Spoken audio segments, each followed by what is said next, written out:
guys. kaligtasay Ito yung dumarating. tatanin natin. Kapag ang pag-ibig siya'y Nilagyan ko na umaakay. ng marker. Sa tumatalima, sa buong Marker na ako kapitan. dito guys.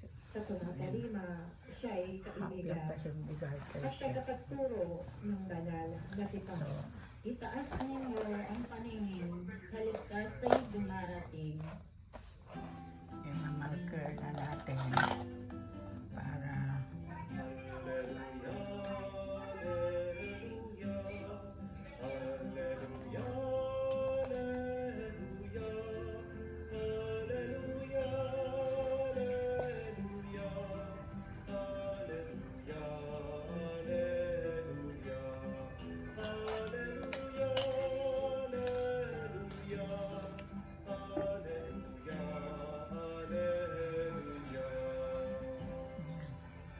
Harit batong panulupang saligan, may sambayanan, halina't kami idangal.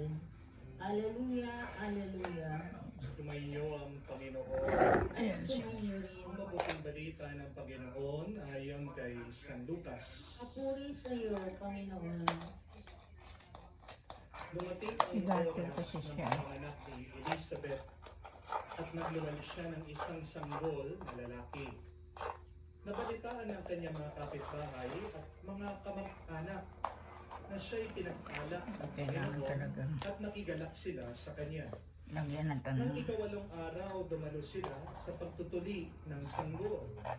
Sa karyasana ang ipapangalan sa kanya gaya ng kanyang ama. Ngunit sinabi ng kanyang ina, hindi. Juan ang ipangalan sa kanya. Subalit wala isa man sa iyong mga kamag-anak ang may ganyang pangalan, wika nila. Kaya't hinudyat nila ang kanyang ama at tinanong kung anong ibig niyang itawag sa sanggol. Humingi siya ng masusulatan at sumulat ng ganito. Juan ang kanyang pangalan at namangha silang lahat. Pagdakay nakapagsalita siya at nagpuri sa Diyos. Natakot ang lahat ng kanilang mga kapitbahay. Ano pat naging usap-usapan sa buong kaburulan ng Judea ang mga bagay na ito. Pinakaisip-isip ito ng lahat ng nakaalam at ang kanilang tanong, So yung garter kasi ito guys. sapagkat maliwanag sumasa kanya ang So ito yung nabawas natin. mga kapatid, ang mabuting balita ng ating Panginoon. Pinupuri ka naming Panginoong Jesucristo. Magandang araw po muli sa inyong lahat at welcome po sa ating pangwalong araw ng ating simbang gabi at Misa de Gallio.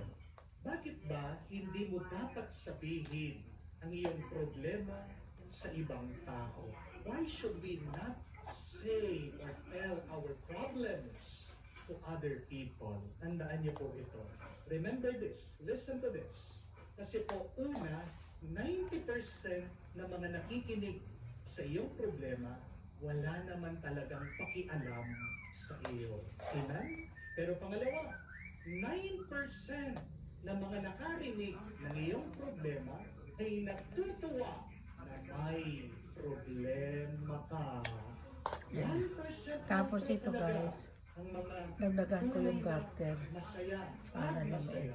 Ayan. 1% lang Let na talaga siya. ang mga nagmamahal sa iyo, nagmamahal sa Okay, bye. Thank you for iyo. watching.